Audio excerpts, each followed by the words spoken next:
Miami, Erie, Ottawa, Potawatomi, and I'm going to mispronounce this, Haudenosaunee Confederacy, whose lands we stand on, and the nearly 28,000 Native American people who live in Northeast Ohio today, your neighbors, coworkers, classmates, and community members who represent over 100 tribal nations. I would like to welcome everyone to our session today on behalf of the Stanford Racial Justice Initiative Sustainability Committee and the Common Reading Program at Tri-C.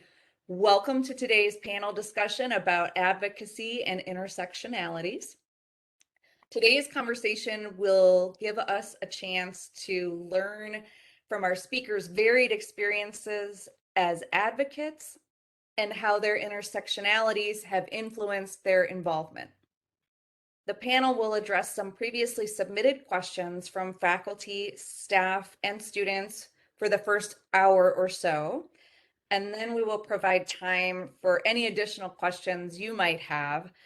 If you think of them, feel free to put them in the chat as we're going, and then we'll address them at the end.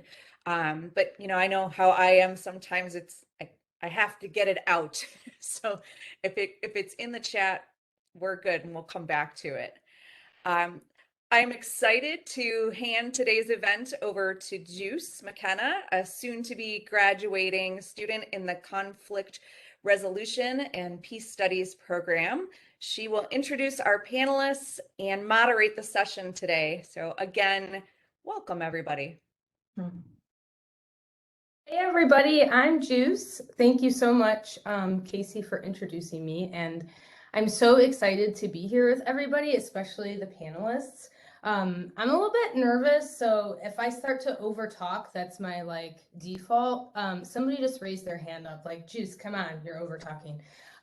Okay, so I'm going to introduce everybody, read some bios. So Michelle Davis is a professor here at Tri-C. She's born and raised in Ohio.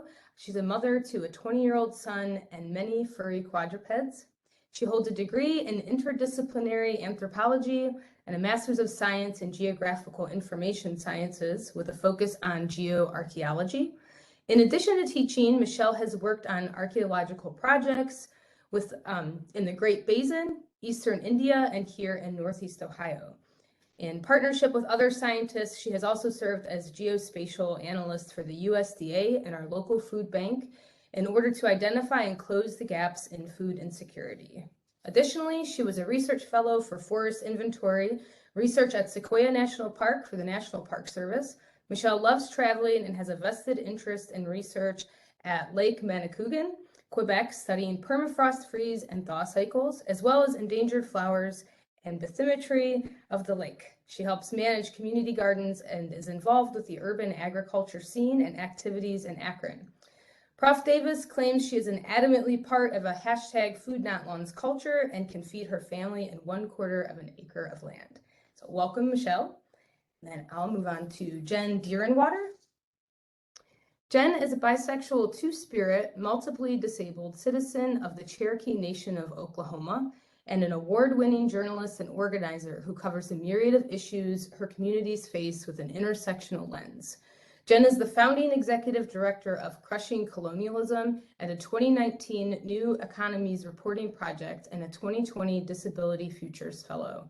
Jen received a BA from the University of Southern California in Gender Studies and Political Science with an emphasis on American federal government, a graduate certificate in Women in Politics and Public Policy from the University of Massachusetts, Boston, and an MS in Communications Management from Simmons College. Jen is a contributor to Truth Out, and her work has been featured in a wide range of publications, including Bitch, Awesome, Rewire News, and New Now Next. Jen's writing is best known on campus because of its inclusion in Alice Wong's anthology, Disability Visibility, First-Person Stories from the 21st Century. Jen has additional works in Two Spirits Belong Here, the forthcoming Crip authorship, and Building Narrative Power for 21st Century Social Movements. She's a co-editor of the anthology Sacred and Subversive and is currently hard at work on her own book soon to be announced. Jen has been interviewed for numerous outlets on her work, and The Advocate named Jen a 2019 Champion of Pride. While a nomad at heart and raised in rural areas of her nation's reservation, in Oklahoma and rural Texas, Jen currently lives on occupied Piscataway land known as Washington, D.C. And Kima Durden III from Riddall. Kima Durden is an environmental educator who has led programs and activities both nationally and internationally. He is currently involved in projects in Ghana, Kenya, Belize, and Israel. These projects include fresh well water initiatives in conjunction with the African Hebrew Development Agency and regenerative agriculture and healthy lifestyles programs. In Israel, he assisted in the planning of an international sustainability summit and volunteered at the Dimona Community Agricultural Kibbutz project. Kima is trained in avionic mechanical engineering, construction, and is a graduate of Cuyahoga Community College's postgraduate program of environmental health and safety, specializing in public relations, urban agriculture, and community engagement activities. In 2011, he assisted in the implementation of a stormwater management program for one of Cleveland's local townships. His goal is to transform communities by creating access to holistic nutritional food for the spiritual and nutritional development of peoples and families throughout the world. That's awesome, Kima. Nice to meet you. So I wanted to open up the session here with a general question. And this, I think popcorn style is good, so whoever wants to answer can. So I think advocacy looks really different for a lot of people. So I'm curious as to what does advocacy look like for each of you, and who and what inspires you and motivates you to do the work?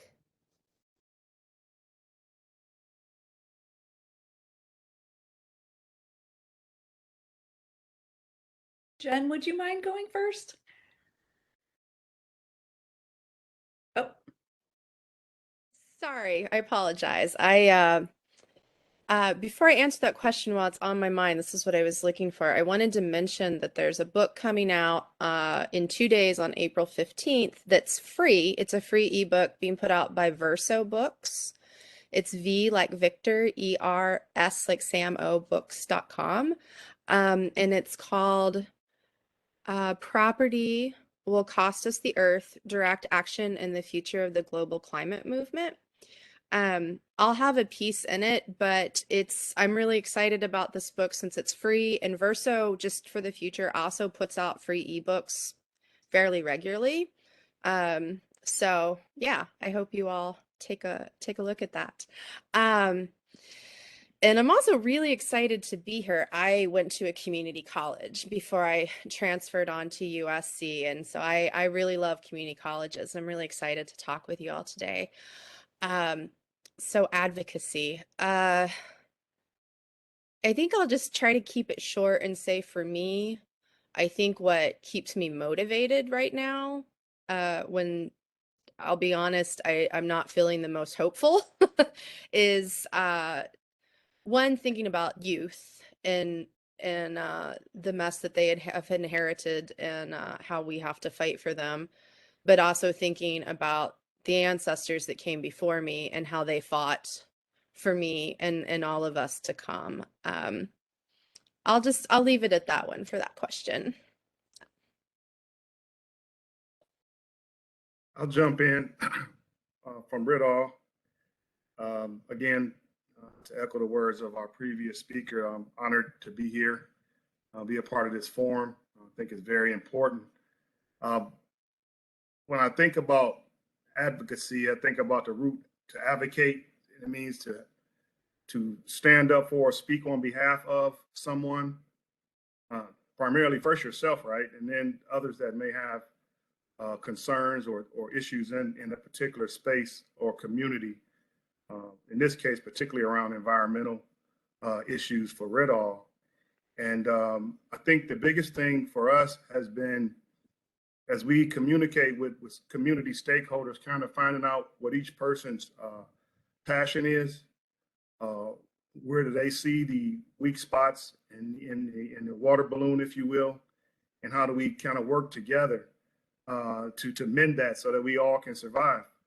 And so we just think of advocacy in the space of being a voice for maybe some folks that don't have a voice or that can't reach a broader audience. And we'd like to use our forum as a format to do that. And our sweet spot is around health and wellness, nutrition, education, farming, gardening, and those things work for us very well.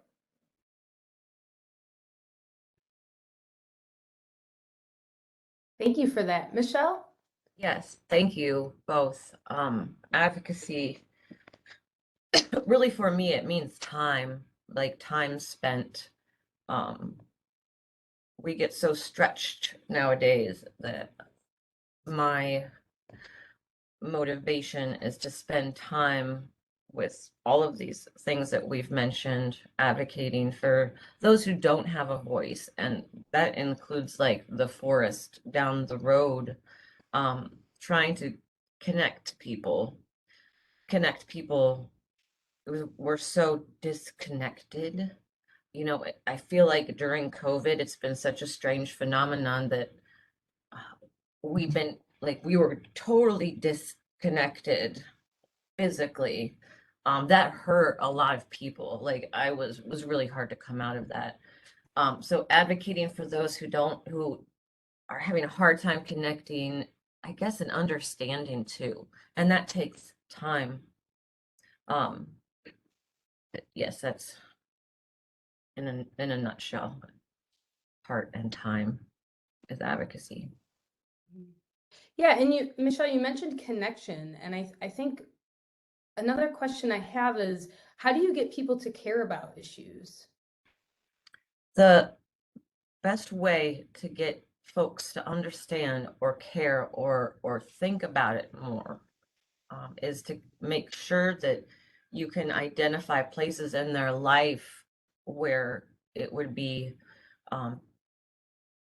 where it can happen. Like we can really relate it in some cases. So at the beginning of the semester, what I want to do is get a grant for like a couple hundred reusable water bottles, give them to students, ask students to basically fill it up all semester long and then calculate what amount of plastic you saved at the end of that semester, and then multiply that by, a couple of classes to see that there is an impact. Do we need, where is there a need for the good to be done? Where's the need? And how your mother, your partner, your children, your animals are all connected to the quality of food and the access of food that we have. So really making it personal, not too personal enough to where it might, it's not outside of comfort zone, but it's part of everyday behavior. Does that make any sense? Yeah. Very well said. I'll jump in on that if I could. Mm-hmm. So the way we frame it at Rittal is we typically think about it in the framework of when you go visit your doctor. And the first thing your doctor asks is, where does it hurt, right? And we try to approach advocacy in that way so that when we embrace our community, we want to ask, where does it hurt? So we know where to respond. Because too often the assumption is from professionals and even folks, the area we particularly service is the inner city, low income areas. And typically, oftentimes funders and folks with resources assume what a particular neighborhood needs and brings in fixes and infrastructure and ideas and businesses that they think would work in a particular neighborhood, but hadn't taken the time to really query the neighborhood, to ask the neighborhood what they want and what they need and what they would like to see their community look like. So many of those projects, though well intended, often fail because we don't do the homework on the front end to ask the community what they need and where does it hurt. So we believe that we should be invited into communities and not assume what a community needs, that we should ask where does it hurt and not assume that we know where it hurts because of what we saw on TV or social media or in the news. Now we know. No, we want to go really grassroots and ask folks that are having issues. What are your issues? How can we help? And if we can't help, what resources can we bring to the table? Because we don't have all of the answers. We have some, but we can point you in the direction of someone that does. So we approach it from that angle, by asking community members, where does it hurt? So we can look at how we can help in that space. This is Jen speaking. So I want to mirror what's been said already, especially around ask the community what they need. I'll say specifically as a tribal citizen and as a disabled person. Native people and disabled people, we've always got people outside our communities coming in thinking they know what we need and what's best for us without actually talking to us. So ask people what they need, meet them where they're at, and help them with what they need, and be a support. Don't go in to take over and be the, quote, expert, because everyone is an expert on their own lives, The other thing I would say, though, is in that process, I think sometimes, like when I start conversations with people, and I try to talk, like, for example, how the climate crisis is also a healthcare and a disability crisis, and trying to explain why that's important to people. Like I'll try to find a local issue, of which I know y'all out in Ohio you have no shortage of environmental fights out there right now. But for like me in DC, something I might pull is, do you realize that the vast majority of days in DC, we only have moderate air quality? And we actually have a very high likelihood that that's going to get worse for us in the future. And like, let's talk about which communities in particular in DC are most impacted. It's the lower income neighborhoods for the most part. So yeah, what's already been said here, and then just finding something that's local to that community, that's an issue that they might be experiencing, and then trying to tie it around to maybe the bigger good for folks at times when it's appropriate. Jen, I thought you made a good point when you said this idea of making information available, because sometimes community members, they just don't know what hurts, right? They don't know that there's a life disparity between, Cleveland proper and some of the outer ring suburbs that's only 5 minutes away, and there's a 20-year life, disparity. So people just don't know. And if we could be a conduit, at least to start the conversation, right? And that's the beginning, I think, of advocacy, is to make people aware. Great point. Yeah, that's education is a big component of it. It's amazing how much I've just learned in the last few years doing the work that I do.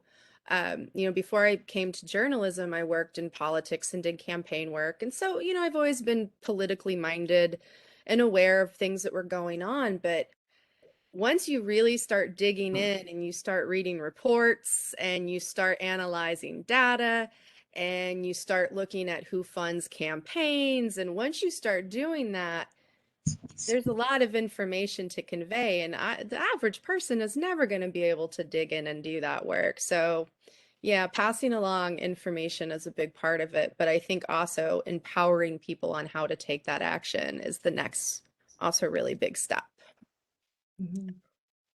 Agreed. Yeah, I really appreciate what you're saying. I'm working on my service learning project this semester for the conflict studies program. And one thing I'm trying to do is bring awareness around resources at our college, and not just awareness, but how students can actually have access. And that's a question I have for you all. How do you get that information out? How do you make it accessible for people? How do people get it in their hands? Can I answer that for what I've seen? I'm firstly so absolutely proud, and my heart just swells with happiness that we're having a food pantry here at Western Campus. I'm so happy about that. They've connected with farmers for free produce last semester before COVID. I don't remember, like 1 day a week, free vegetables, just come pick up potatoes and carrots. I'm so like proud of, not proud.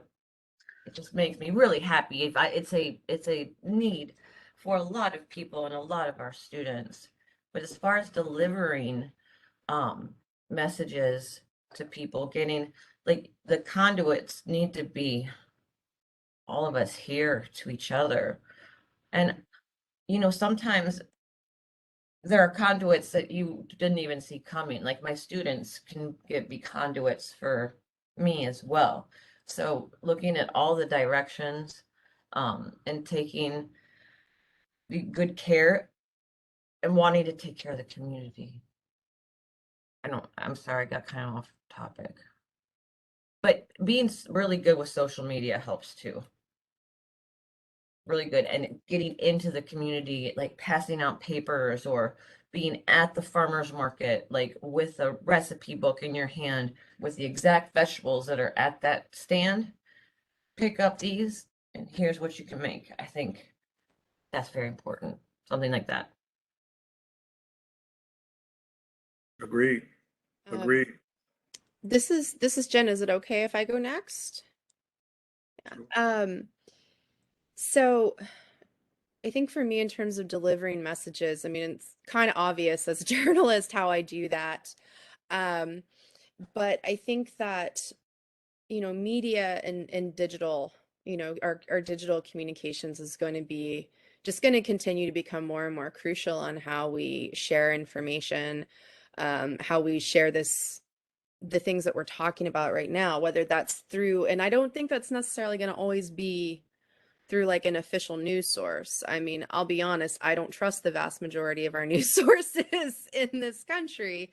But a lot of what I keep up with is following grassroots groups, hearing what they're doing, following their Instagrams or their Twitters.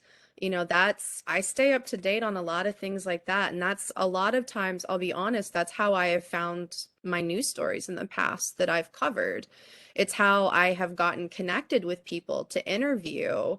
And then in the process of that, like I do unpaid community organizing work. And in that, getting connected with people in those ways, I've also, gone out and done things to pitch in, help out. I've, moved some resources their way or wrote press releases.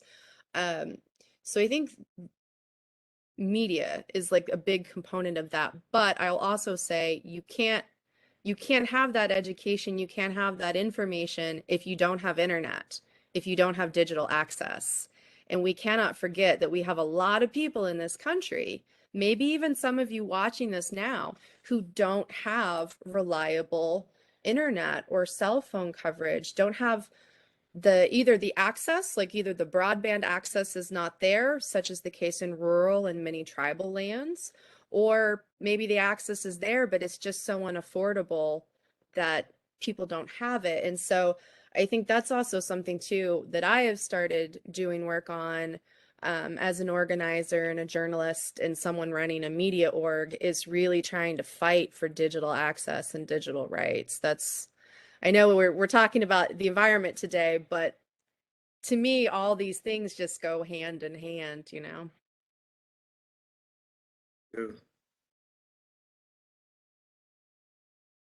Kima, did you want to add anything to that? Yeah, I think so. I think the social media, the digital information, I think is definitely one of the most effective means of communication at this point. And to be able to use it, for messaging, I think is very, very, very, very good and very useful.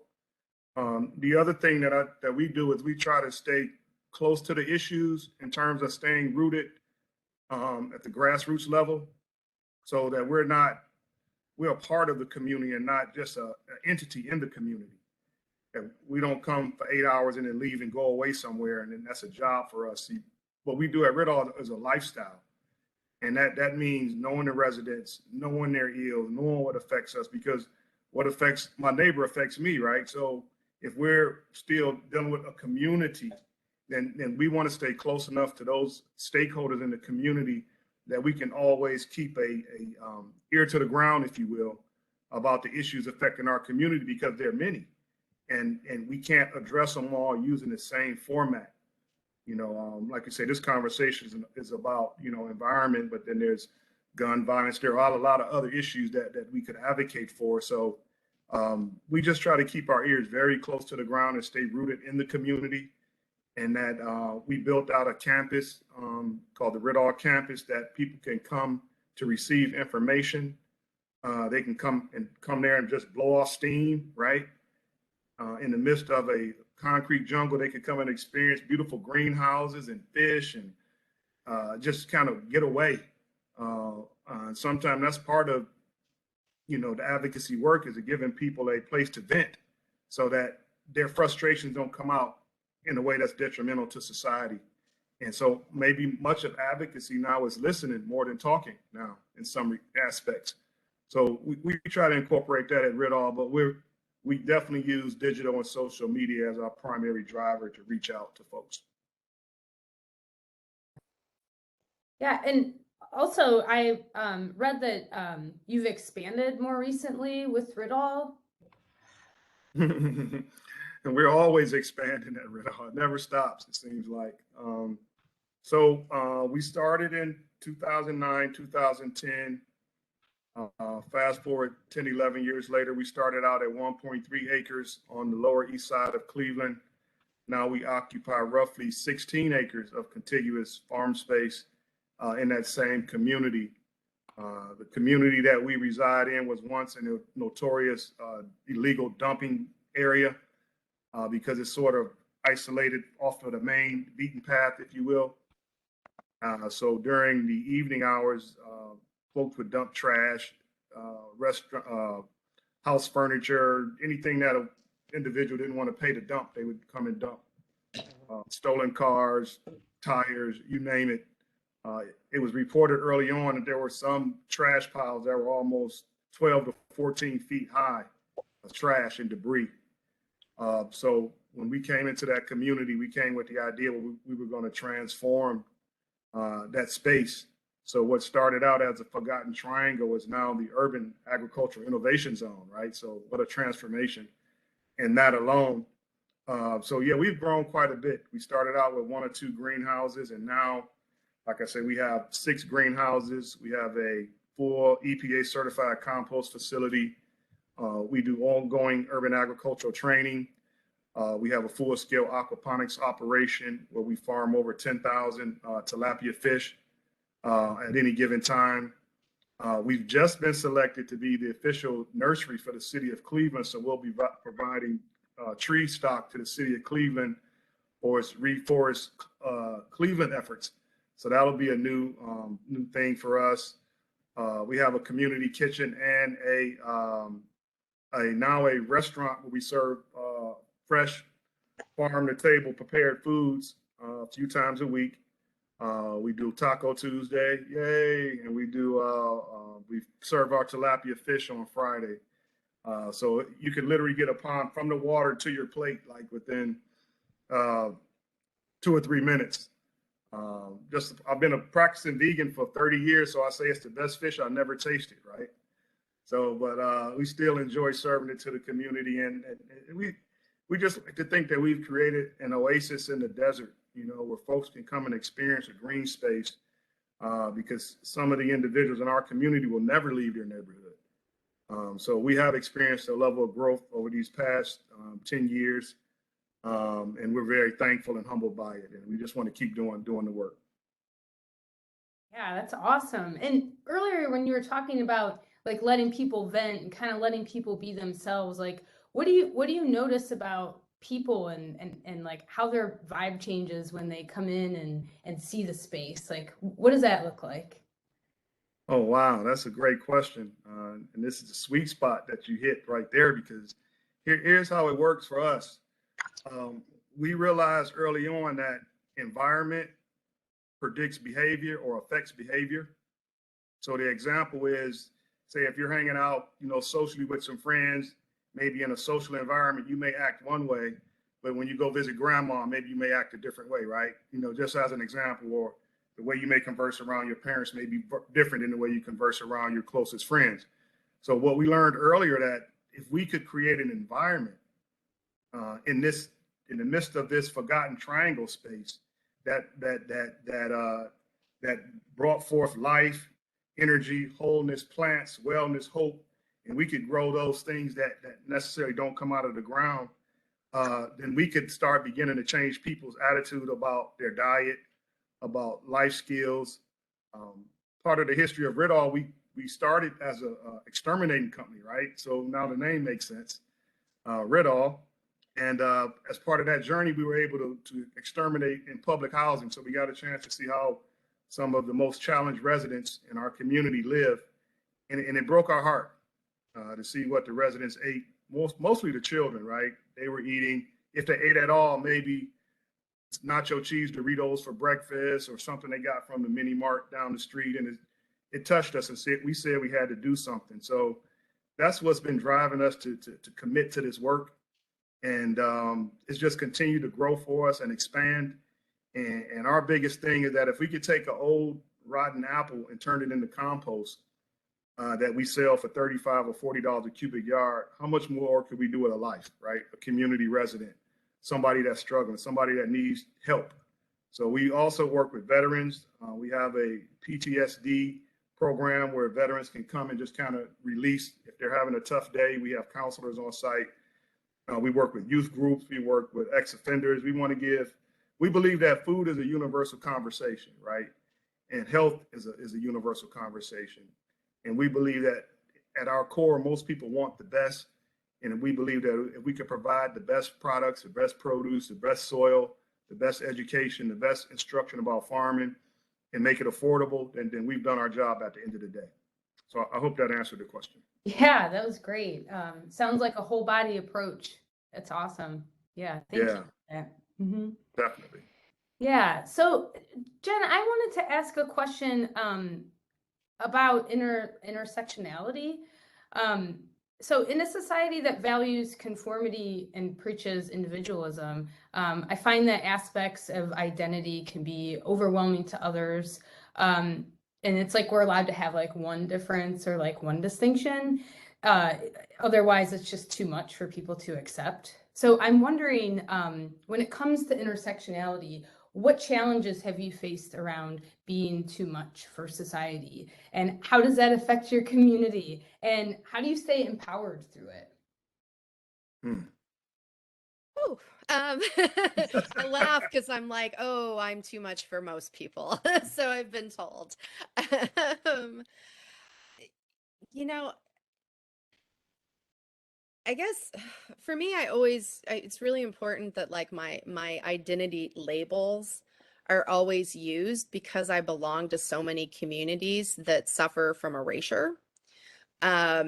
So when I introduce myself to people, I'm not like, hi, I'm Jen, I'm a bisexual, like that's not how I go about my daily life. But for me, part of why I just make my communities a big part of my work and prevalence is one, that's my duty, that's my responsibility to my communities and to my people. But also it's a reminder, it's reminding people that you have all kinds of people in your communities. Not everyone is straight, not everyone is cis, not everyone is able-bodied. And something that I forgot to mention in the last question, is language and disability access when we're conveying information. Not everyone can see and hear or speaks the same languages. And that's kind of where intersectionality for me is so important, is that we have to remember how vast and complex and diverse our communities are. Because if we don't do that, then we're leaving people behind. And, we know when you have people who have multiple oppressions, those things start to stack upon one another and they start to just feed off each other. And then we have community members that are suffering so much more. And so that's part of it for me, why I always really try to push the intersectionality out there. I really try to push my identities and who I am. Also, as well, because it would have made a big difference for me as a kid if I had seen Native people being depicted in any kind of positive way. When the TV show Res Dogs came out, like I cried a lot watching that because I was like, oh my God, something by us for us for once, you know. um so it's that intersectionality piece. We have to always keep that in mind in the work we do, especially around climate and environment. You know, we have to think about who are the people suffering the most. You know, it's indigenous people, Black people, brown people, the global South, people who are poor, disabled people. I've been doing research and writing and reporting on the intersections of indigeneity, disability, and the climate crisis. You know, so that intersectionality, it's key because we have to remember all of our people. Um, and yeah, there are days where, I mean, I'll be honest, I feel very alienated from a lot of the world, including my own communities sometimes. Like, I get very upset with my tribe and some of the things that they do. You know, I get upset with the disability community. You know, it's tough. It's hard to feel like you're being forgotten sometimes by your own people. That's I think the most painful, you know. Like, I expect the US government to not give a damn about me. You know, like I expect that. But when it's your own communities, it makes it much more painful. Um, which I think sometimes is why I'm that much more vocal, is in the hopes that other people won't go through these things in the future, or at the very least, people won't feel alone or as alone. I feel like I got a little rambly, so I hope that like kind of answered the question. Yeah, no, that was great. And I'm curious, like, you know, you mentioned how intersectionality is it's especially climate and climate change is especially, you know, bad for different marginalized groups. And I was wondering if you could say more about how climate fits into that. Yeah, so I mean the climate piece, I mean, we can see that in terms of, you know, where are the pipelines? Where are coal mines, uranium mines, all the hard mineral mines? Where is large scale corporate agriculture occurring as opposed to, you know, smaller, you know, things like what you all are doing in Cleveland at Riddle? Um, you know, you can look at where is it that the vast majority of the ocean's plastic is washing up? Well, it's washing up on the shores of the global South. You know, where are the communities that are being the most directly impacted by droughts or flooding, you know, heat waves? I mean, all kinds of things. You can see that it's always communities that already had the least to begin with that are being hit the hardest. You know, and when we think about, you know, the way that we move forward and the way that we fight for the climate and the environment and for our lives, for all life really, um, we have to keep that in mind, and keep in mind our strategies. I'm sorry, I feel like I'm struggling to find the right wording right now, but our solutions, the solutions that we come up with as we're doing this work, we have to remember all of the different communities and how they're being impacted and what each one really needs, which means talking to the communities themselves, like was mentioned earlier. Yeah, and I feel like, I mean, how do you know how something's supposed to work in a community if you've never lived there? It seems so obvious. It's like Yeah. you don't get the flow, you know? Michelle, I was wondering if you could weigh in. Oh, your hand just. No, I mean to keep doing like the clap thing, but it's like the hand thing. So, but yes, I would like to Yeah, please weigh in.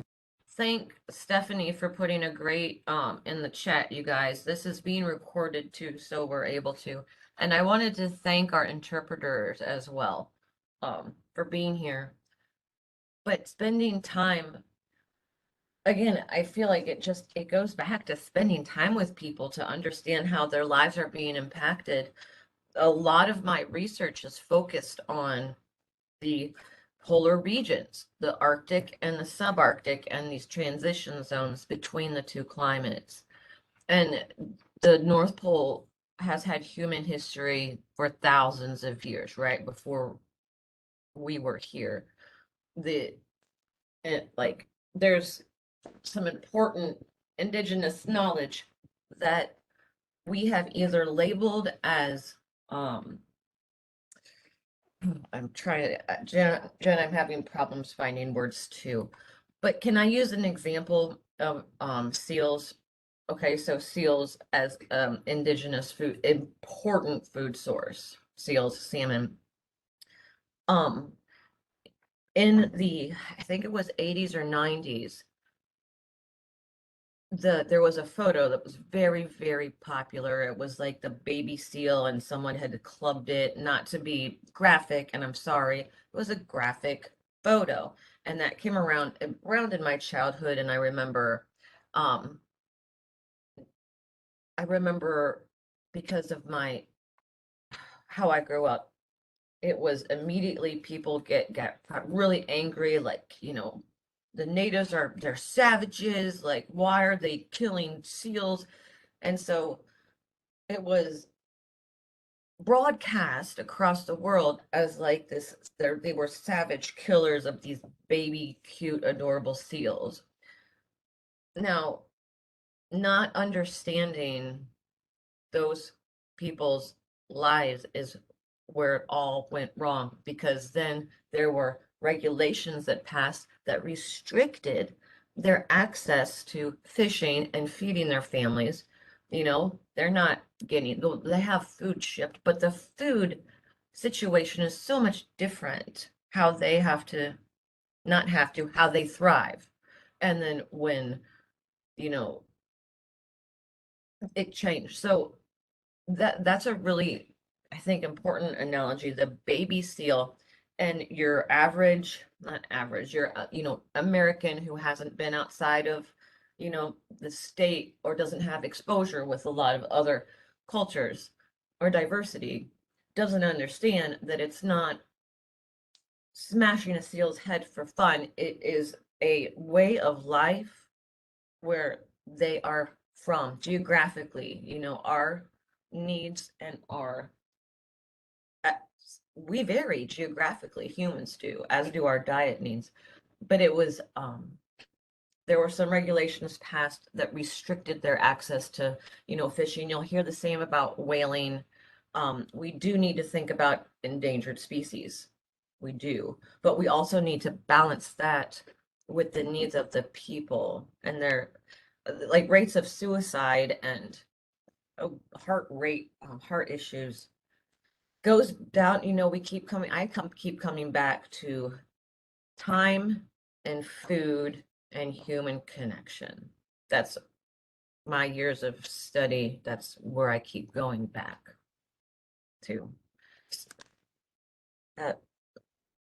Boy, I get off topic. I'm sorry, baby seals, but they were villainized. The villainizing of a specific segment of peoples who have just as much right to, eat a seal as my neighbor is eating, a steak.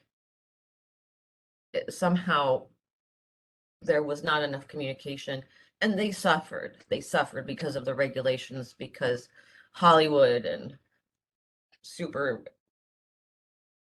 the Western culture, popular culture, took it as something that it wasn't. It wasn't. Yeah, I think I just wanted to say too, I think that oftentimes when we think of where our food comes from, we don't see it, right? So I live in Old Brooklyn, I live in a food desert, I'm not seeing farms around me.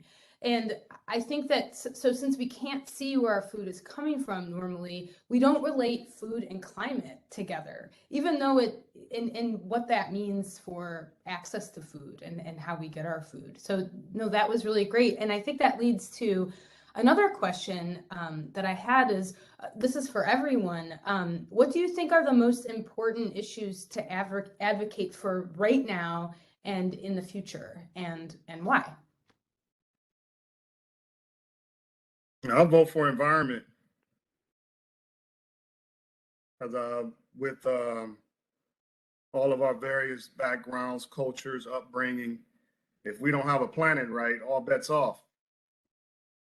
And it's a little weird how that's said, because with the Earth being several billion years old, we always get the feeling that we're trying to save the Earth. And I think the way to frame it is we're trying to save a place for us to stay on the Earth, that the Earth will more than likely be here, even if it goes dormant for another billion years and comes back. But I don't think we have that kind of staying power, right? So this whole idea of maintaining an environment that we can express our differences, our cultures, our lifestyles, our shared experiences.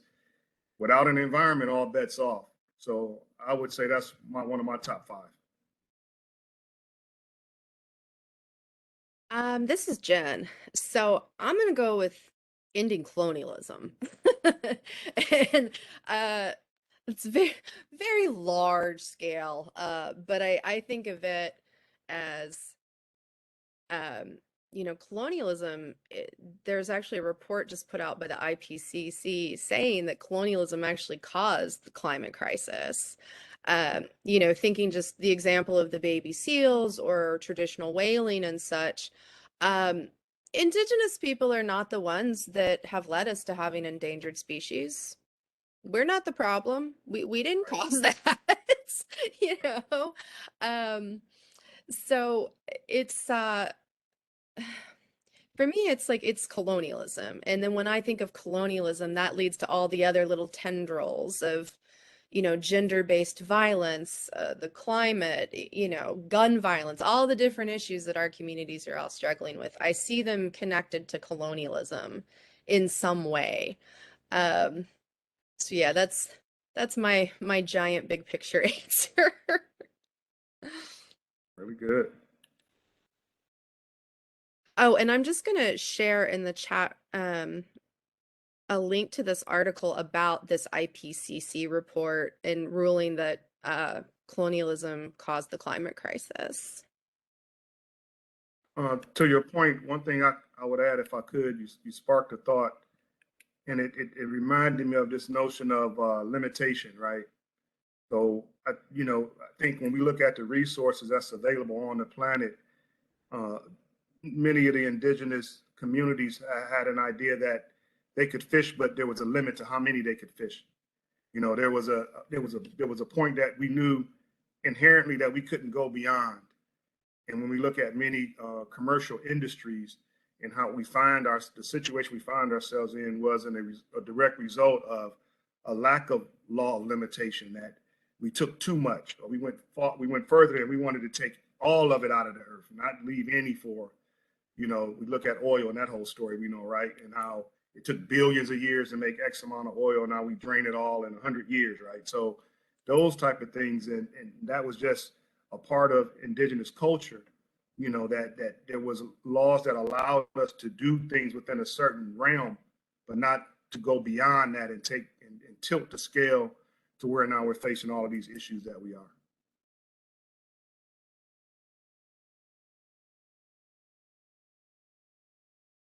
Yeah. And Michelle, did you want to add anything? Of course I do, but I would rather hear from our other panelists. Okay. Well, moving on to, because I'm a student, so I have a question about student advocacy at Tri-C. And we have like a lot of different programs that encourage student involvement, student success. And what suggestions do you have to further engage and encourage minority or otherwise marginalized groups in these programs at school?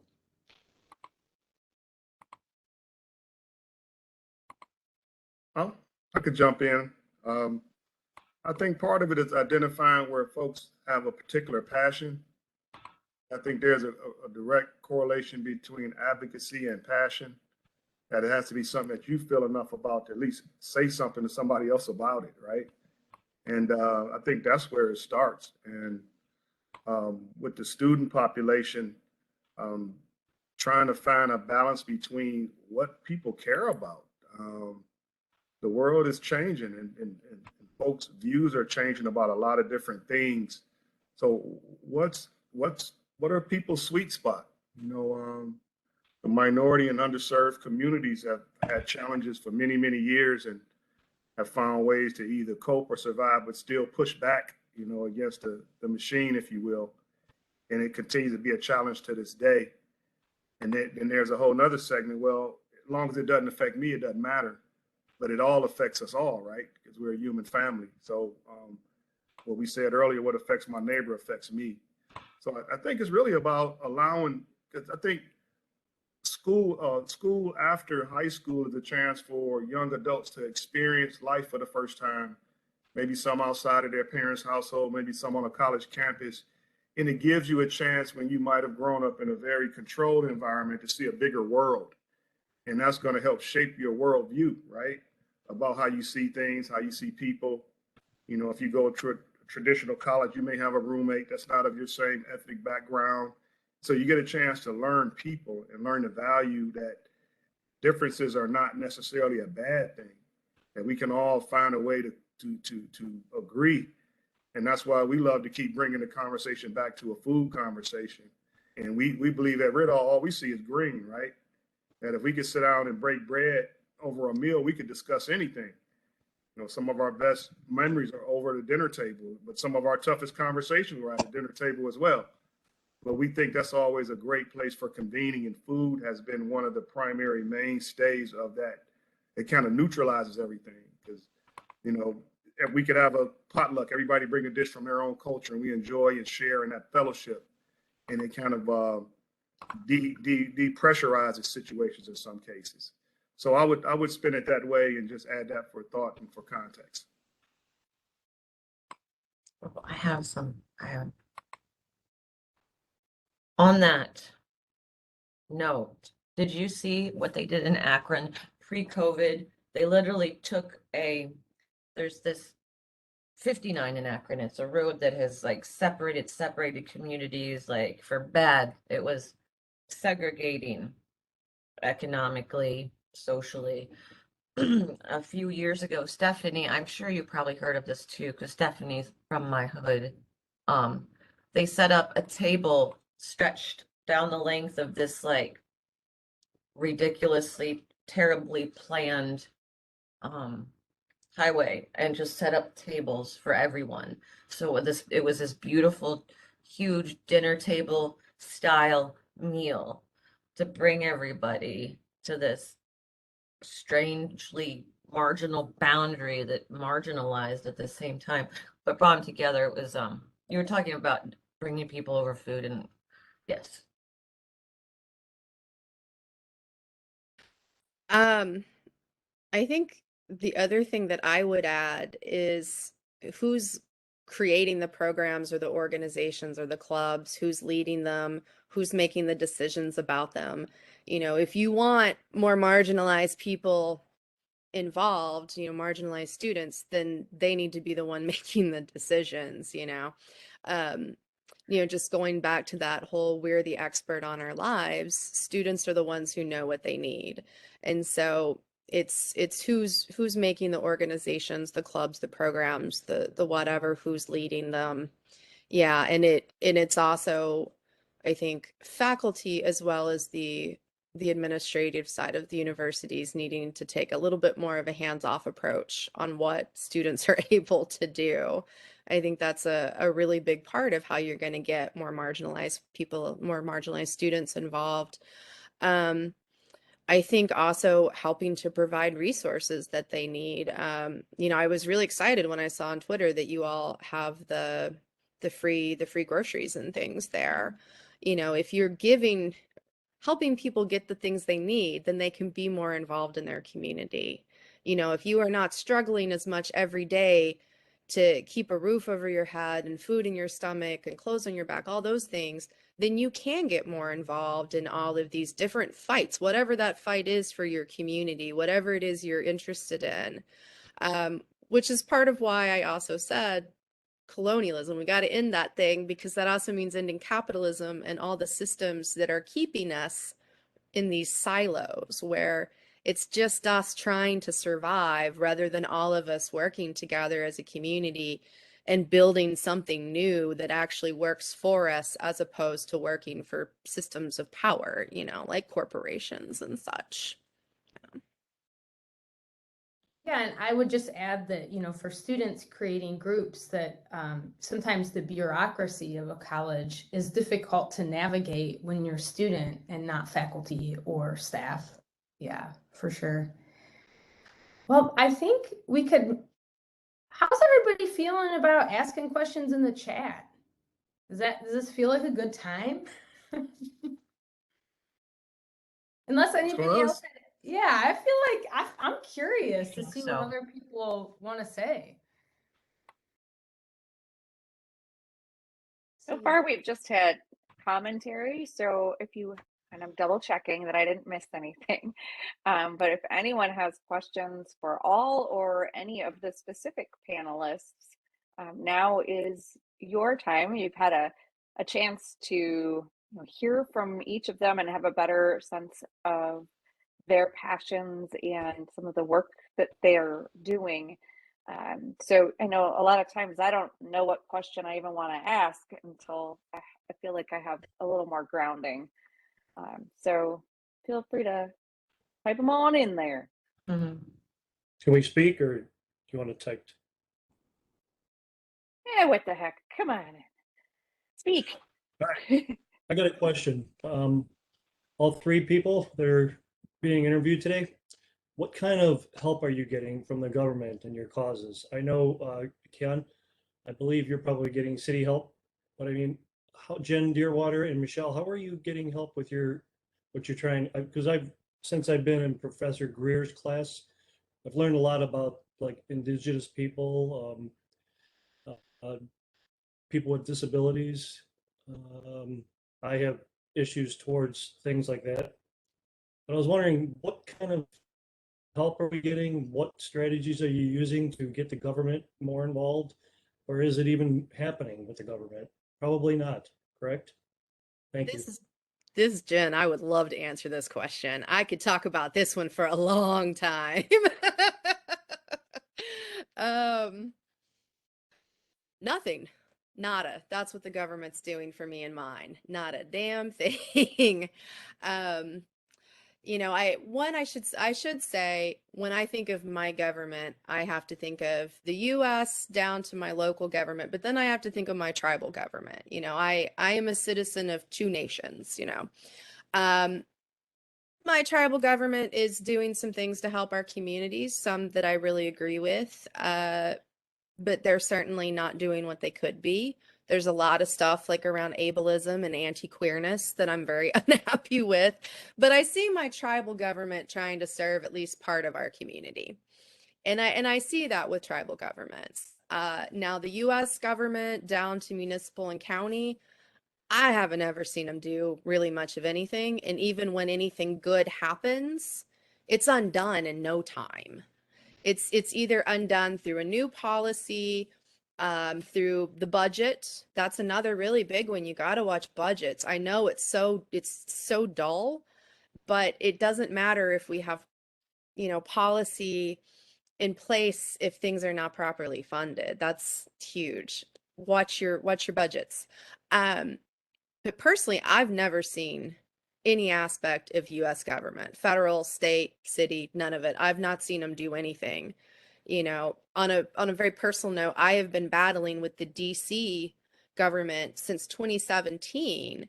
I've been approved by the city government for home health aid services, yet they've never fulfilled all of the hours. I've had horrible problems with like bad aids, bad care, and things. I gave up. Like, I just gave up and said, you know what? I give up. I'm just going to have friends help me because the government isn't going to do anything. Not for me personally and not on the issues that I fight for.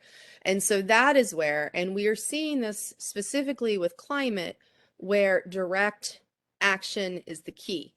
I mean, yeah, keep going at the government and stuff, but make life as hard as you can for them. That's my goal. It's just make their job hard. But I also recognize that part of what's saving us and saving our what's left of our earth and the climate and everything is the people doing direct action. It's the people taking to trees, it's the people chaining themselves to the doors of the banks. It's that. And we're seeing that, and we're seeing that coming out in reports as well. And you can also see that reflected in policy. You know, if people doing frontline work, whatever that is, whether that's BLM or it's, you know, the Atlanta Forest Defenders, whatever that is, you can see the government's response as they come down harder on, you know, community organizers and activists. So I feel like anytime we can see the government coming at us like that means we're doing something good. So for me, it's all about that direct action piece. And I feel like it's also really important to say that you can be a part of direct action without necessarily having to go sit in a tree sit or chain yourself to something. You know, I've done some frontline nonviolent direct action work, but a lot of what I do, I can't, you know, with my disabilities and things, I can't go chain myself to a bulldozer. That's not possible. But there are other things that I do in the background to support that work because there's so many roles to be played, whether it's media or it's just feeding people or it's providing healthcare or whatever it is folks doing direct action need. There is some way for everyone to play a role. And those roles can always change with time as well. And every role is valuable. And I went into that tangent because the government's not going to save us. They created these problems. They're aware of these problems. The system's not broken. It's working exactly how it is intended to work. So for me, we got to tear it all down and we have to build something new as communities. So yeah, that was my make life hard for the government, but don't expect them to save us. We have to save us. We help us, you know. So I have just if it's okay, does anybody else want to go real quick? Just a quick follow-up. So I am buried in student debt because I was the first one in my family. I came from, you know, as lower middle class, like we had food, I had a good education, but they couldn't afford, and my dad was in prison when I graduated. So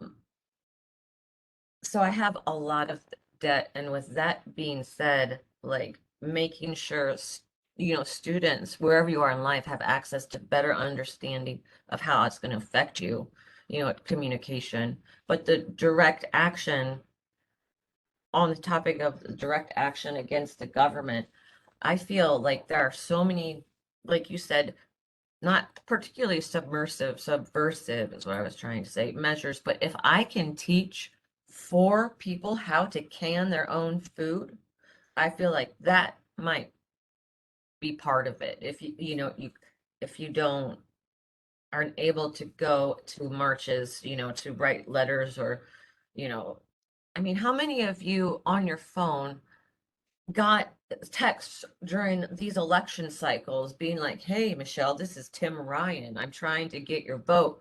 Did anybody get those? Like, we got to think on that. Particularly, I'm interested in developing apps. Like I even have time for that. But you know, if it's in your hand, and not everyone has them, but most people have a phone, that is really great, you know, to change, add signatures, you know, collect interest. But that was just my. We do have, and I don't want to skip over Kima. I just wanted to. No, I think the last 2 speakers did it. They nailed it, so I'm good. Okay. And I don't want to steal your thunder, Juice. I just, I know that Kim just posted again, so I don't want to overlook her question.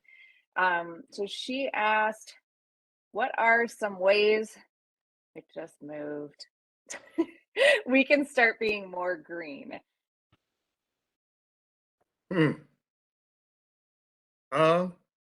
Recycling at home is easy, right? You know, that's the real like first level is just separating your plastics and stuff and not trying to send them to the waste stream. Just think about the simple things, you know, we walk 100 miles one step at a time, you know, and often if a lot of people do small things, it turns into something real big versus one person doing a real big thing to move the needle. And we kind of look at it like that, you know, like our moderator mentioned, you know, or our last speaker, I'm sorry, Michelle, you know, maybe set the phone down and go for a walk, you know, because a lot of these efforts, they start with us as individuals and they spread to our circle of influence, right? So, you know, you see on these emails, be the change you want to be. And you see that quite a bit on some of the emails you see from friends and family. And it really resonates. It makes sense, you know, but take small steps first. You know, people always ask about the vegan diet. And how can I change my diet? How can I become a vegan? And early on in my Azaleas days, it was like everybody had to be a vegan. I want the world to be a vegan. And statistics have shown that that is one of the best ways to reduce harmful effects to the environment. But that's a sidebar, right? So as we've grown and learned, we sort of started to change the language to say, just make healthy choices, right? Because that to try to force everyone into a certain lifestyle or behavior is not realistic. But if you care about your health and care about the health of the community, possibly we could choose, you know, maybe an apple instead of, you know, Funyuns or whatever, you know, just maybe making a different choice about your health and about lifestyle. So I would throw that in for context. Yeah, Kim McCord, I echo that. The small things can add up to be really big things. Even I put in the chat, move 1 or 2 days away from meat-based to vegetable-based. If everyone did that, oh, we would save such a gigantic carbon footprint.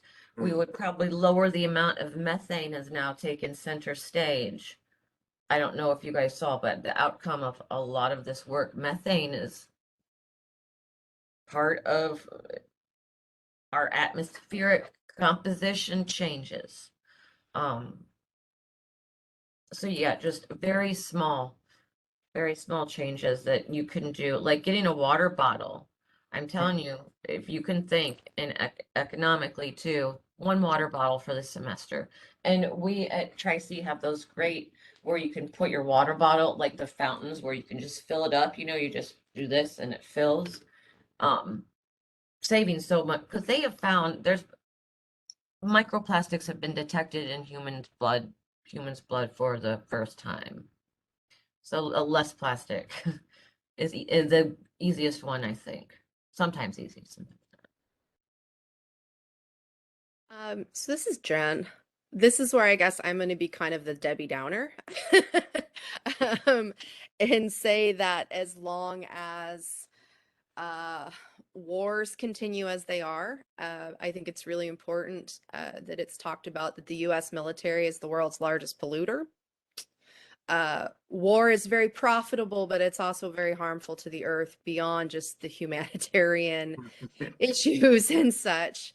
And, you know, so I kind of look at it and I'm like, well, you know, yeah, I don't want to encourage people to be mindless in how you go about your day and the things that you do. You know, don't use more than what you need. Like, you know, make smart choices, but also I think it's really important that we talk about the fact that oil and gas companies use some of the same marketing companies that big tobacco used many years ago when they were trying to fool the public into thinking that tobacco use wasn't bad for your health. Well, oil and gas use those same firms to try to tell us that, oh, our actions of going green each day will make a difference in the world while they just pollute and pollute and take and take. So I don't personally think those small actions are going to make the difference, the crucial difference that we need for the climate, as long as we continue with the US military and all of the things that we have happening. However, with that said, the systems are failing us. the climate crisis is only going to exacerbate that. We are quite likely going to have more pandemics in the future. Things are not looking good for us in this country or the world at large. And that's where I also think that doing things like canning your own food, growing your own food, doing those things are important. One, it gives us a relationship to the earth and to all the living beings around us, which I think a lot of us have been cut off from, and which is part of what's led us to this problem. But also, it's going to be important because these are just things we're all going to have to learn how to do eventually. Um, and I also personally kind of like doing some of that stuff because I think it kind of reconnects me with my ancestors, like doing some of the things that they did and knowing that I'm kind of living in a way that they did, pre-white invasion and colonialism. There was something else I was going to say, and I lost myself somewhere along the way. Oh, and also in doing these things like learning to grow our own food and all that stuff, I also want to add that the things that we do as individuals to go green is going to vary. For example, I'm not going to go vegan. That's just not going to happen. That's not the way my ancestors ate. It's not the way I want to eat. I also, because of my health problems, have so many food restrictions that meat and vegetables are about the bulk of what I can really eat anymore. You know, some people may be able to just start going without straws and stuff, but somebody else may need a straw because that's how they have to eat or drink. So I also think those things that we can each individually do are going to be different based on who we are and what's in our communities and what's available to us. But I think it's always ultimately important that we remember that it's the government and the corporations that have done the harm and have tried to lie to us and fool us into thinking that just recycling will be enough to undo what they're doing. Yeah, I agree. It's a simplistic answer and trying to approach when students, in the context of a classroom, I have so much that we cover in one semester that I need to weigh it out with the good that people are doing, the good that's happening, the small victories that do mean something. So the small victories help, because climate desperation and anxiety over it is a real thing, a real thing. People are, have major issue, me being one of them. So providing some hopefulness. Growing a garden is a hopeful thing. Canning is a hopeful thing. To maintain that hope, I think, is important. And then if you fortify that, then you'll be able to be like, I'm going to be able to attend this rally in DC to where we're going to attempt to. I went in front of the pharmacy board at one point in time in Ohio against them to stand up for something that I thought was they were overreaching. And our little ragtag group was able to do it. Like, you're from all over and had different backgrounds, but this one subject brought us all together, and we were able to go against the pharmacy board and the Ohio, and halt some things. But I had some meat. I had a hamburger after a bunch of fries and probably a milkshake.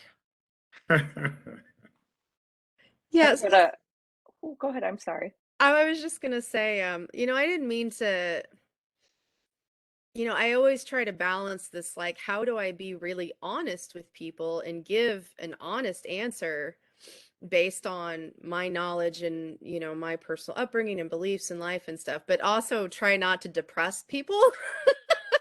And I will say, I was just having a conversation with a friend earlier today talking about COVID and what's happened just in this country, and I was like, I really feel like if it wasn't for all the free labor that has been done by a wide variety of people, whether by choice or out of absolute necessity, we would be in a much, much worse position than we are in this country right now with COVID, with the amount of deaths, now with this latest Omicron variant, so we can do good in this world as individuals and collectively as, communities. So I don't want to undo that, like people are doing good stuff. Like there are great people doing amazing things. It's just also, I just hate us to get lost in the marketing spin of big oil and gas to go green. That's just all. But also trying to get away from plastic is huge for your own personal health because like Michelle said, microplastics, they're just in our bodies and we don't know what those long-term health effects are going to be. Just a thought, to wrap that last question up, and this is something that we've struggled with lately here in Cleveland, is at least at the leadership level, we ask ourselves, how do we gauge if we're moving the needle or not, right? If the work that we're doing is having some kind of impact anywhere, and where is that information being gathered? Because in Cleveland, we get a lot of good reputation for Cleveland and a lot of bad. Cuyahoga River catching fire was like the birth of the EPA, right? And some other stories. And, we get, and I'm just using examples here, highest crime, highest birth defects, highest infant mortality, all of these things, we like rank in the top 5 worst in some areas, poverty and some of these other things. So we're doing all of this work, we're recycling, we're going green, we got farms, we got gardens, and then 5 years later, we're still the worst. How do we measure if our work is moving the needle? And I think that's important for us that's on the ground to be able to judge that. But again, what matrix are you judging that against, right? It can't be just a created matrix from those that don't want to see you fail, because you'll never meet that mark. But is it measured by you change one person's life today? If you change the life a day, that's 365 lives in 1 year. And most of us know how hard it is to change behavior, right, in an individual, and the time that it takes to nurture a relationship to cause a person to even consider changing behavior. So we always look at that more deeply lately, is how can we confirm that our work is having a direct impact and that we are in fact moving the needle, and what matrix are we using to measure that against? I'm going to jump in for just a second. I think you're both leading us into the next question that was in the chat, and I know we're getting short on time, so I'm thinking we can just answer the last 2 if that's okay with everyone here. Okay. So the question that Kara asked is, when things get really challenging or depressing, or you're feeling a little hopeless in the world, what brings you back to a state of positivity so that you continue doing your work? And I think some of what all 3 of you were just addressing ties into that, but I just wanted to make sure that question gets asked to see if there's anything that you would add. I go to the farm. Really quick, could I just add, I'm sorry, I didn't mean to interrupt you. Like, what do you do for self-care? That was one of the questions I had also. So sorry. For me, nature is the best medicine, to get outside and get some fresh air and to touch the living soil, in the spiritual vernacular, the word for the first man, Adam, and the same word is for earth. So the same minerals that comprise the soil are the same minerals that are in man. So I like to take my shoes off and walk outside and ground, right? And just be in nature. That's the biggest therapy for me, because living in square houses and synthetic environments and internet all around your head every day and your phone ringing and Wi-Fi, it gets to be much. But if you could escape and get away in a green space where you're getting good oxygen, trees, just the beauty of nature, hear a bird, chirp or whatnot, that works for me and most of the folks that I'm around.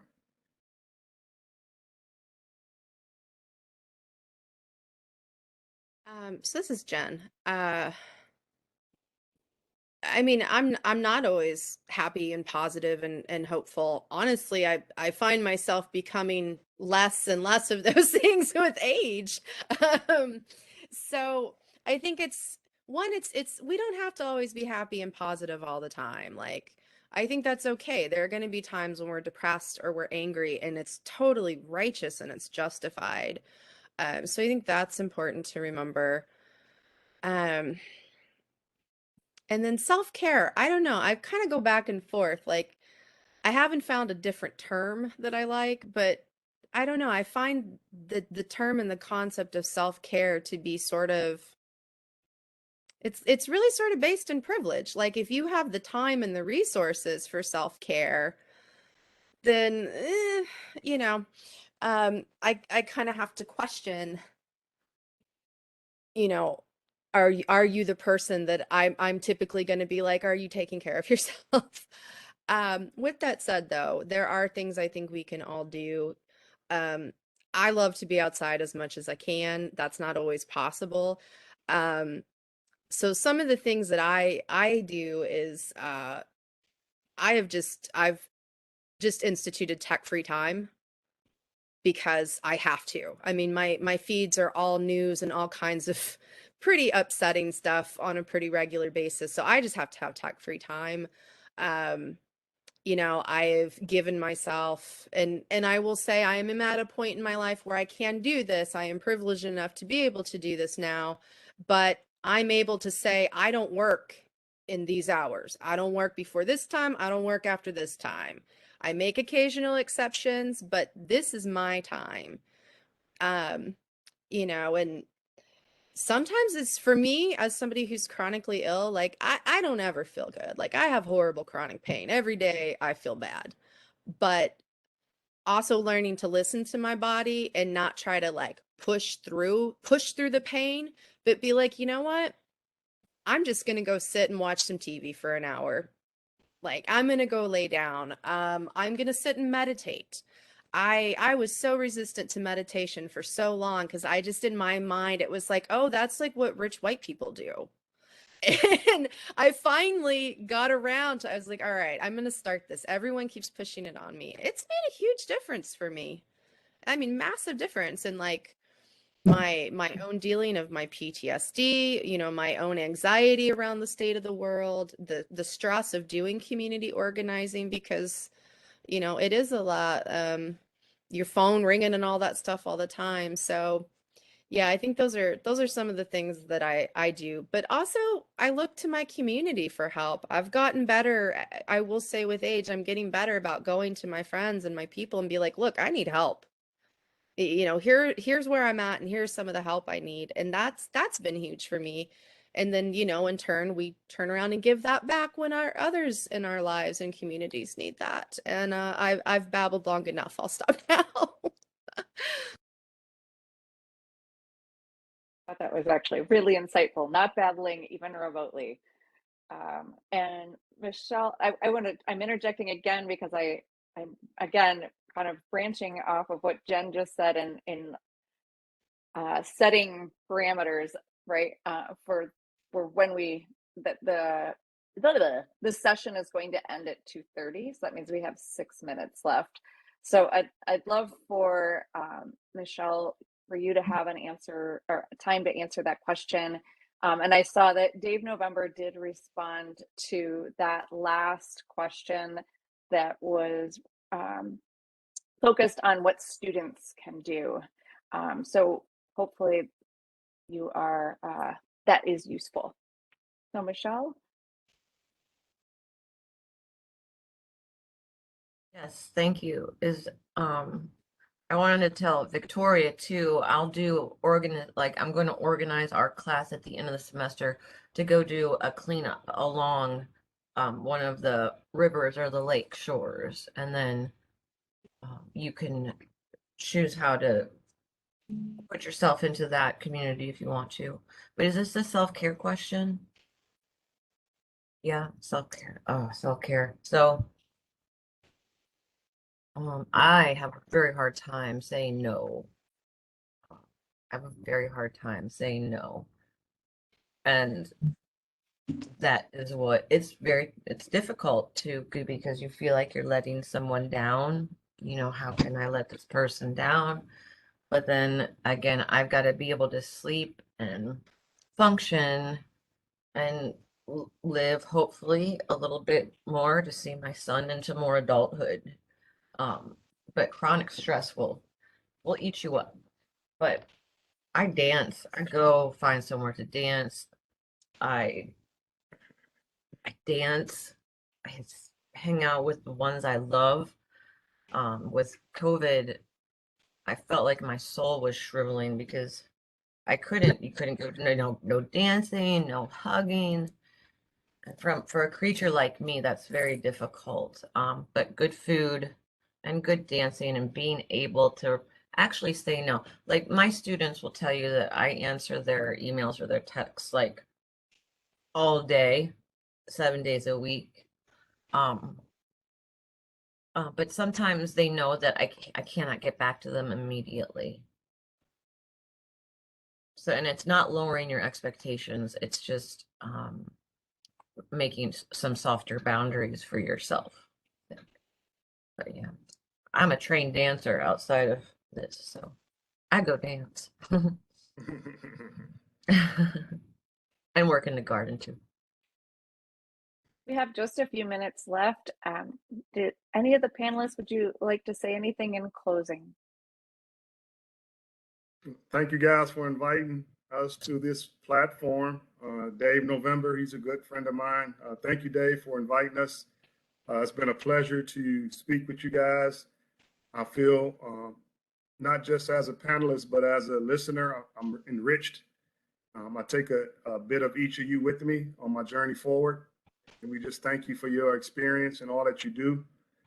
Let's keep working together, even though we don't see each other. But I believe if we keep doing good, our work meets somewhere, maybe in the ether, right? But it meets somewhere. And it's the only force that we have to push back the evil and the negative and the hate, that we got to keep doing this work in wherever place we find ourselves at, because our works connect. They connect with folks in the rainforest, they connect with folks in the Amazon, they connect in all throughout Africa and Asia and India and China. They all connect if we keep doing good. And we're the only force pushing back right now against hate and evil and injustice.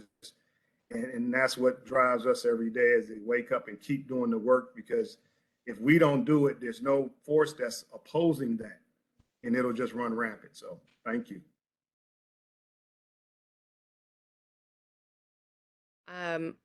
I agree with all of that in Wado, which is thank you in Cherokee, for having me here and for this talk. It was really wonderful, and I'm very honored that I got to be a part of it with you all.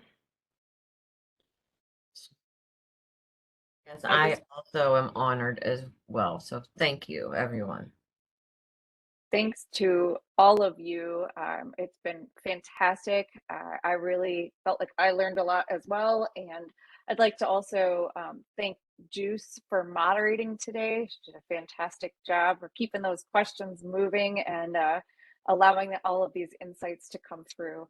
So thank you all again for speaking, and thanks to all of our participants for listening and hopefully learning something new. Have a wonderful day. Go enjoy the sunshine today, wherever you might Thank be. you. Thanks, everybody. Thanks, Dave. Great discussion. Thank you. Yep. Thank Bye-bye. you.